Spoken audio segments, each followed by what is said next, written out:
I first picked up the hardback volumes of Mr. Punch that lined our bookcase at home in my very early teens. These books were identified by subject matter: Mr. Punch in London, Mr. Punch on the Links, Mr. Punch in Wartime, etc. Each volume stuffed with stories, cartoons and poems curated from the Punch magazines originally published in the period between 1900 and 1930. I could write a book on the joy that these literary gems have brought me over the years, but of all the 20 volumes, it was Mr. Punch in Wartime which really fascinated me, and in particular the many war poems of Cicely Fox Smith, who had the double distinction of being a lady, and hence a non-combatant, and a real expert on the world of seafaring, ships and coastal communities. How come she knew so much about the man's world of war and the sea? She never went to the Western Front, but she interviewed those who had been there either when on leave or in hospital in England recovering from wounds. She turned their experiences into the most wonderful rhyming stories in verse, both humorous and harrowing. My interest was piqued.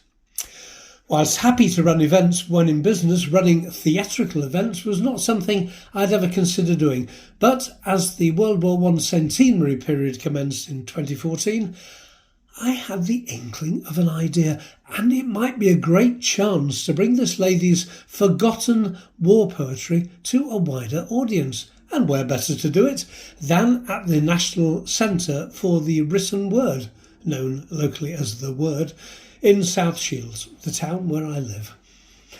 With my friends Julie and Jonathan, on the 22nd of April 2017, we presented Cicely Fox Smith, a war poet who never went to war, and we did it to a very receptive audience. Heartened and informed by this experience, we talked about how to expand this into a full concert featuring stories, poems and songs from different sources, all related to World War I. And so, Songs and Stories of the Great War, 1914 to 1918, was born.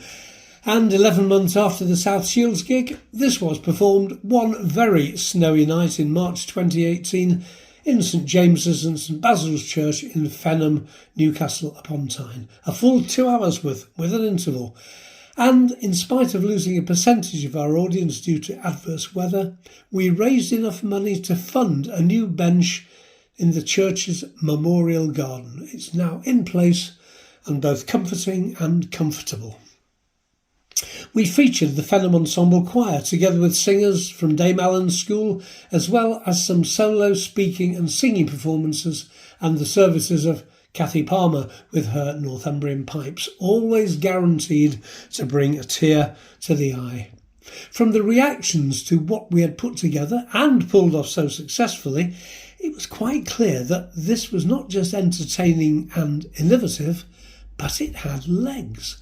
And as the centenary of the signing of the armistice to end the Great War was only 9 months away, if we were to perform Songs and Stories of the Great War on Remembrance Sunday in November, where in the northeast would we do that?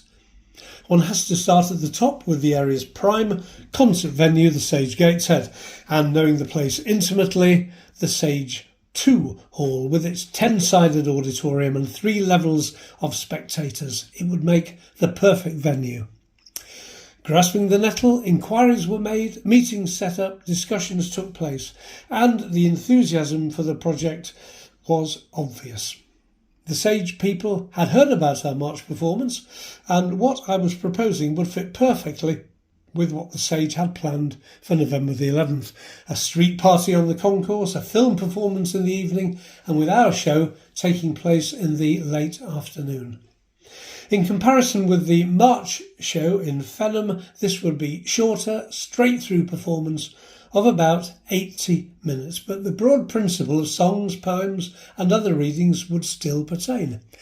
But there would be one major difference. We would thread these as part of a wider story about the First World War journey of one Private Fielding Pickard of the Army Service Corps. He was the great uncle of my wife Sue, and we know about his journey because of the postcards he collected whilst on his 4-year tour of duty between Rouen and Saint-Omer, and which were handed down to us through the family. So, with the help of my 11-year-old granddaughter Bella acting as narrator, the script was put together and interleaved with poems by Jessie Pope, Cicely Fox-Smith, Woodbine Willie and Wilfred Owen. There were songs of the time, choir pieces by Jessica Curry, Eleanor Daly, Hubert Parry and Gustav Holst, and of course the wonderful and haunting Northumbrian pipes. It was a memorable experience in so many ways. Firstly, everyone's performances were excellent, with a special mention for the singers from Hotspur Primary School in Newcastle under their then head teacher Miles Wallace Clark, singing Emily Barden's Armistice Day song for children called Remember. The verbal and written comments received afterwards were amazing. Everybody seemed to love it. We couldn't have wished for more.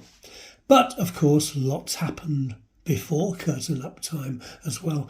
I had never put on a show like this before, so was reliant upon the goodwill of my friends in Fenham Ensemble and all others participating, not least the technical team at Sage Gateshead, whom I had never met until the day of the performance. We did a full dress rehearsal at 2:00 without the children from the school, which went generally okay, but knowing there would be technical refinements to be made for the 5:00 show, for which we were to expect a full house. It was especially tense for me, being well into the reserve tank of my comfort zone, and as I'd taken it all upon my shoulders as producer, director, pot washer, etc., the time between dress rehearsal and 5 p.m. performance time flew by, and all of a sudden it was time to get changed into my performance outfit. Sharing my dressing room with one woman and 2 men, I'm not sure how it ended up like this, but I was beyond worrying at this point. I quickly stripped off and put on my suit. Could I get my shoes to fit? No! Had my feet swollen? Panic set in, and as I threw my clothes into my bag, my hands alighted upon an indeterminate lump. My shoes. Hang on! Oh, hell, I was wearing somebody else's shoes, which were lying on the floor next to my bag. Cue laughter all round and an easing of the tension, and it was all downhill from there. And as a final laugh out loud memory of this concert, I come to Ruth, a member of Fenham Ensemble and a gifted piano teacher and player.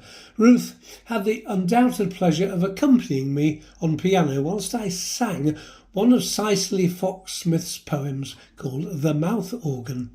The last verse took on a pace all of its own, much slower than the previous 4 verses, which I thought, while singing it, to be really effective, and thought that at the time. And I must say I had to thank Ruth afterwards for this slice of inspiration of slowing the tempo, which afterwards I did. She smiled at me and said, "No, Rob, you slowed down and I followed suit."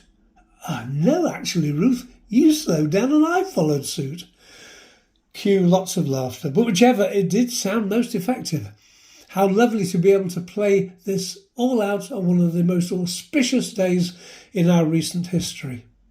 The other plans that the venue had for a street party and a film never actually materialised, so we were the only performers in Sage Gateshead on that memorable Sunday, the 11th of November 2018, Remembrance Sunday, Armistice Day 100, in Sage 2, bathed in a poppy red hue for the occasion.